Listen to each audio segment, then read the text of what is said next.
Saudações a todos, nossos votos de muita paz, sejam todos muito bem-vindos a mais um estudo da obsessão nos seus mais variados graus e matizes, em que vamos dar continuidade a um dos capítulos do livro Missionários da Luz, por André Luiz, psicografado por Chico Xavier, em que estamos vendo a incorporação. O título do capítulo é o 16º, Incorporação. E aqui temos apontamentos interessantes que nos ajudarão, de alguma forma, a aprofundarmos os nossos conhecimentos dentro da obsessão. Tínhamos visto que num grupo espírita, o grupo de trabalhadores estava muito interessado, saudoso, por um companheiro que havia retornado ao plano espiritual. O espírito amoroso ligado a este grupo busca a Alexandre, o orientador de uma condição maior, não é? Rogando a ele que fosse permitida a vinda desse espírito recém-desencarnado para manifestar-se através do médium que eles tinham ali naqueles trabalhos. Alexandre pondera que era uma atitude precipitada, mas dada ali a vontade tão grande que todos tinham e a vontade desse orientador ligado ao grupo de trazer ali, né, um momento muito reconfortante para aqueles trabalhadores com quem ele lidava sempre nos trabalhos mediúnicos, Alexandre acaba por consentir a vinda e disse que estaria ali para acompanhar tudo mais. O fato é que, desde que isso ficou decidido, a médium começou a ser a médium que seria a psicofônica, que traria ali as palavras do espírito amigo, começou a ser bombardeada por aquele grupo, né? Nós sabemos que sempre há, e muitos, que não queriam que o trabalho se efetivasse. E é claro que um reconforto para aqueles corações, mais uma certeza da imortalidade da alma, poder ouvir ali aquele companheiro, traria ali um reconforto, uma confiança muito grande. Alexandre previa já as dificuldades, mas o entusiasmo daquele outro companheiro era muito grande. E quando, na data marcada, vão à casa dela, já sabiam o horário em que ela se colocava ali para as preces, para os estudos, se preparando para a noite. Ali já começavam as ligações, né? Porque muitas ligações não se dão apenas lá no momento da reunião mediúnica, mas já começa uma aproximação anteriormente. Então, eles conheciam o hábito dela e lá estavam, para prepará-la para o trabalho da noite. Ela tinha, como vimos, um casamento bastante difícil, um marido muito mal-humorado, né? E sempre agredia, mas naqueles dias, moralmente, tá? Mas naqueles dias, ele estava especialmente mais agressivo, pela situação que estava por acontecer. Tudo para desestruturá-la, e ela se desestrutura. Naquele dia, depois de uma agressão que aqui nos relatos nos parece que chegou a ser física, né? Ela estava bem desestruturada e não tinha se alimentado bem, ficou com o aparelho digestório, aliás, comprometido, então ela não estava se sentindo bem, apesar de toda a ajuda que a equipe, né, de trabalhadores amorosos estavam dispensando a ela. Era Euclides o nome deste orientador do grupo, direto do grupo, né? Então vamos dando continuidade. Algo desapontado, Euclides considerou após curto silêncio. Como sabe, a harmonia não é realização que se improvise. E se nós, os desencarnados devotados ao bem, estamos em luta frequente pela nossa iluminação íntima, Os médiuns são criaturas humanas suscetíveis às vicissitudes e aos desequilíbrios da esfera carnal. Oh, exclamei, fixando a pobre mulher. Não teremos alguém que a substitua? Ela está quase cambaleante.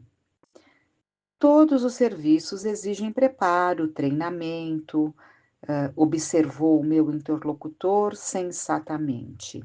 E não poderemos trazer alguém que faça as vezes de Otávia de um instante para outro.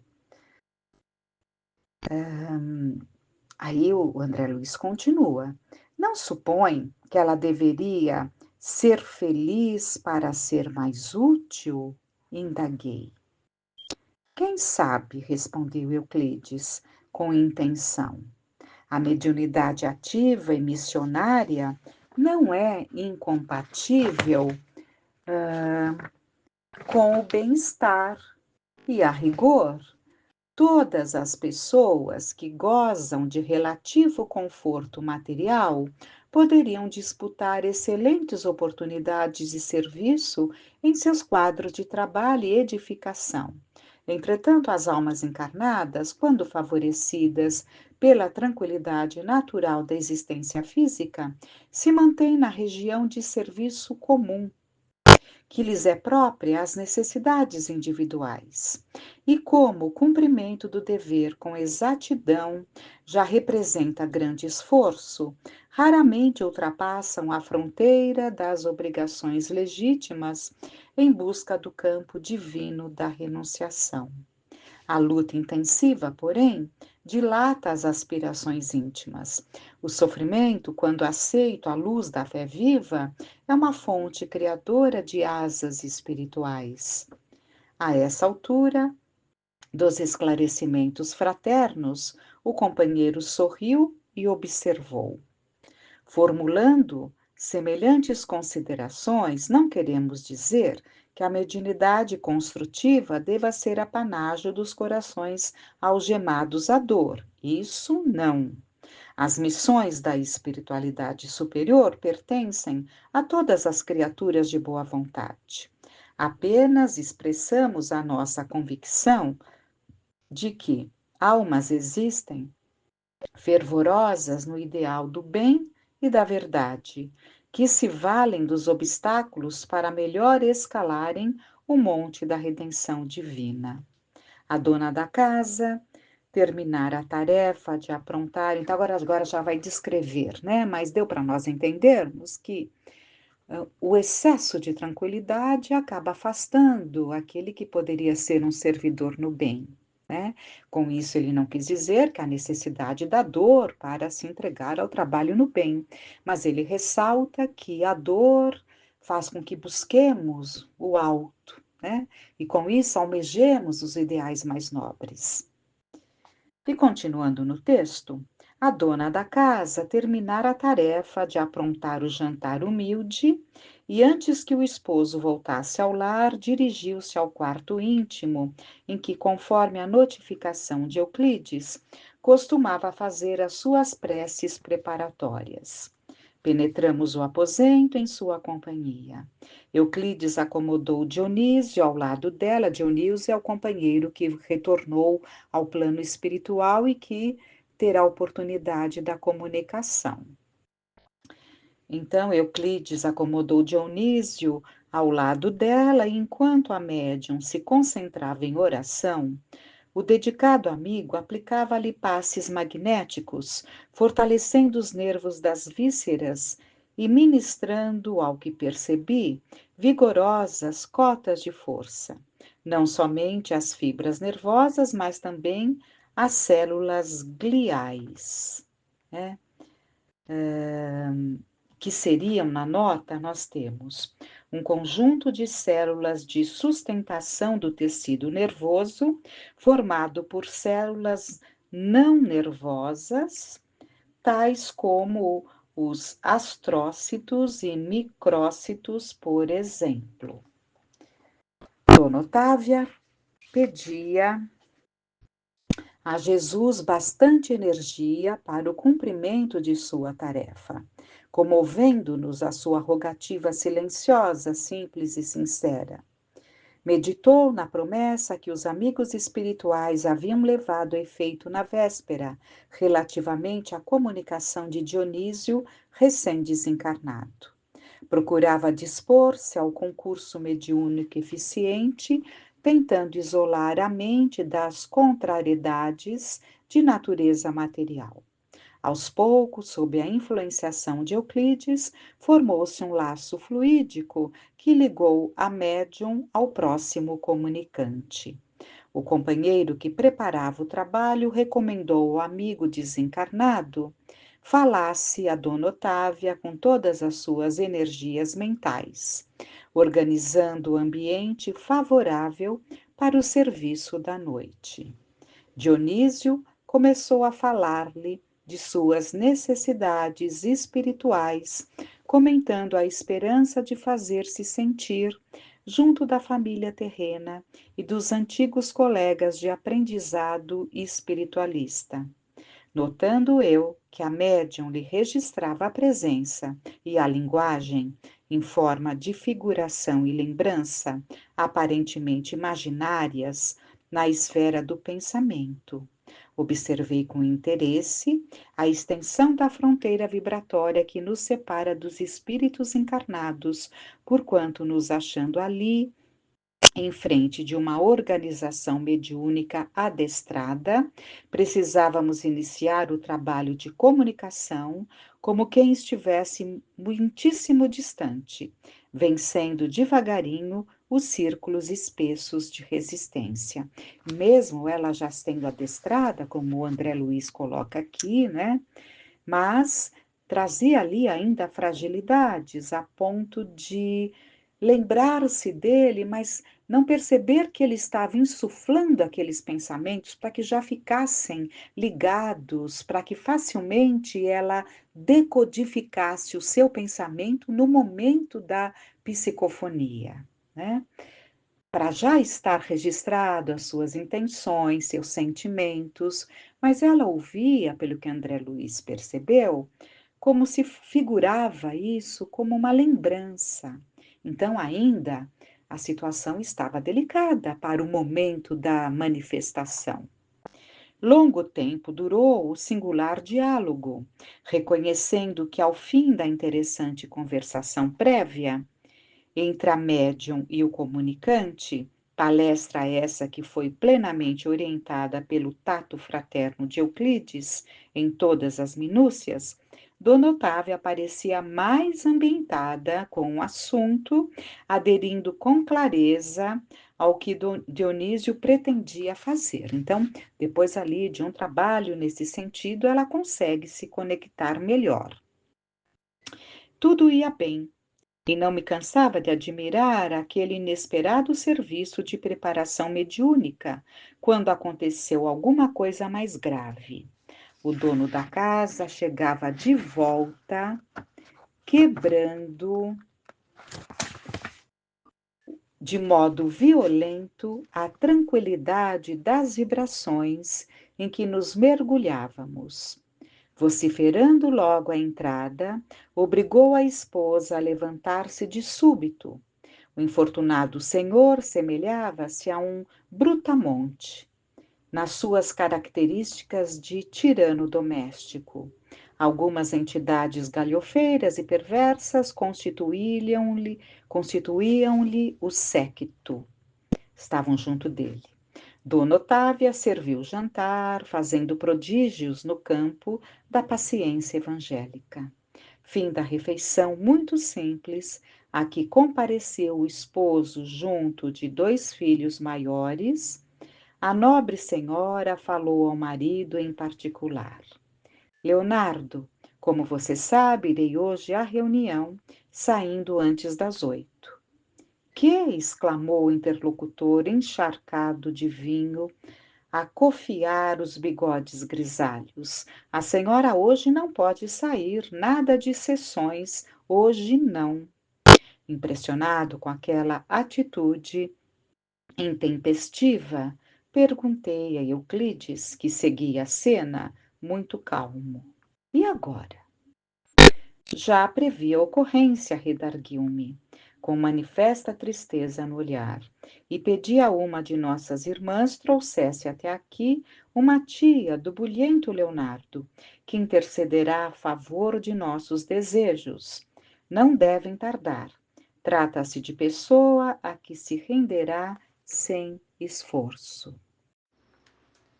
Com efeito, enquanto Dona Otávia enxugava o pranto em silêncio, recompondo a mesa de refeições, ouviam-se palmas à porta. Leonardo foi atender e, em breves minutos, uma entidade desencarnada, muito simpática, penetrava o interior, acompanhando uma velha senhora de semblante acolhedor e risonho. A cooperadora de Euclides veio até nós, cumprimentando-nos sorridente. Profundamente surpreendido em face de tantos trabalhos para a organização de pequeno serviço consolador, fiz-me atento à conversação que se desdobrou entre os encarnados. Ainda bem que a luta do dia terminou, disse a respeitável matrona, dirigindo-se à médium depois das primeiras saudações. Vim até aqui para irmos juntas. Otávia procurou esconder sua mágoa, sorriu com esforço e respondeu: Ora, minha boa Georgina, hoje não posso. Leonardo está indisposto e pretende recolher-se mais cedo. Já sei, observou a visitante com carinho nas palavras e severidade nas atitudes, fixando o chefe da casa. Então ela olha para o chefe da casa e diz, né? Você, Otávia, tem compromisso e não pode faltar. Em seguida, levantou-se, tocou os ombros do sobrinho, que se derramara no divã, e falou-lhe com franqueza: Meu filho, que você se regale em prazeres e adie a sua realização espiritual por imprevidência e má vontade, eu não posso impedir. Mas advirto-o quanto aos deveres de sua mulher em nosso núcleo de iluminação, pedindo-lhe não se interponha entre ela e os desígnios superiores. Otávio é uma pessoa exemplar, tem tolerado suas impertinências a vida inteira e já entregou ao seu espírito de pai 2 filhos maiores, rigorosamente educados na inteligência e no coração. Não lhe impeça agora o serviço divino. Poderia insurgir-me contra você, induzindo-o a resistir, mas prefiro avisá-lo de que a sua atuação contra o bem não ficará impune. Observei que as palavras da veneranda senhora eram emitidas conjuntamente com grandes jatos de energia magnética que envolviam Leonardo, obrigando-o a melhor raciocínio. Ele meditou por alguns momentos e respondeu vencido: Otávia poderá ir quando quiser, desde que seja em sua companhia. A matrona agradeceu, estimulando-o no estudo das questões da espiritualidade. E quando se dispunham as 2 senhoras a tomar o caminho do grupo de estudos, chegou Alexandre de volta, a fim de acompanhar-nos por sua vez.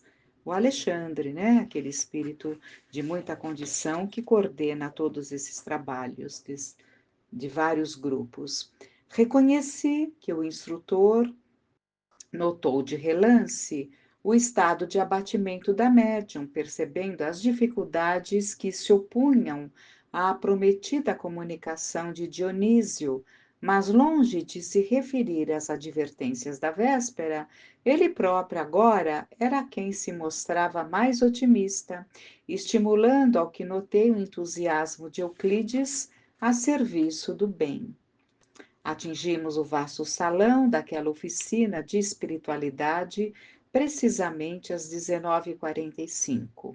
Como sempre, os trabalhadores de nosso plano eram numerosíssimos nos múltiplos trabalhos de assistência, preparação e vigilância, enquanto alguns amigos ansiosos e a família do comunicante constituída de esposa e filhos, aguardavam a palavra de Dionísio. Muito grande era o nosso esforço para melhorar a posição receptiva de Otávia. Alexandre, como de outras vezes, esmerava-se em ministrar o exemplo da cooperação sadia.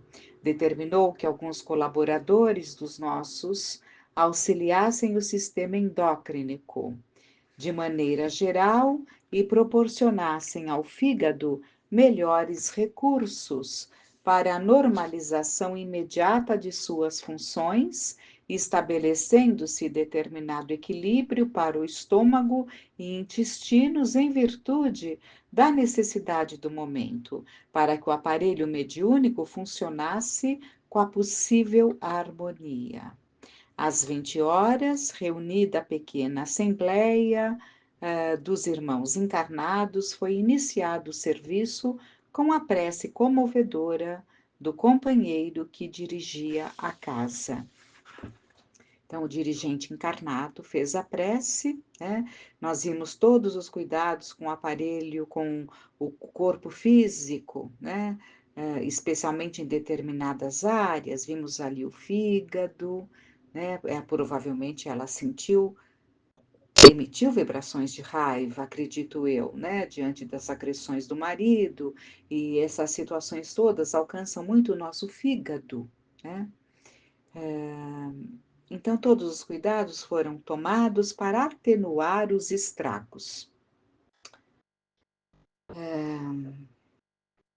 Valendo-me do concurso magnético que lhe fora oferecido, a médium sentia-se francamente mais forte.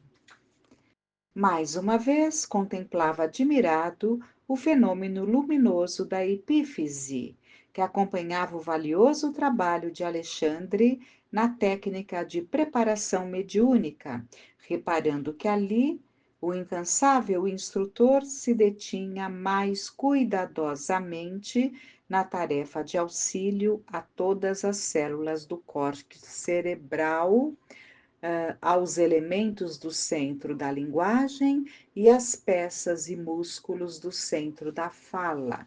Então, Alexandre, detidamente, né, preparando todo o organismo, mas buscando alcançar especialmente pela epífise.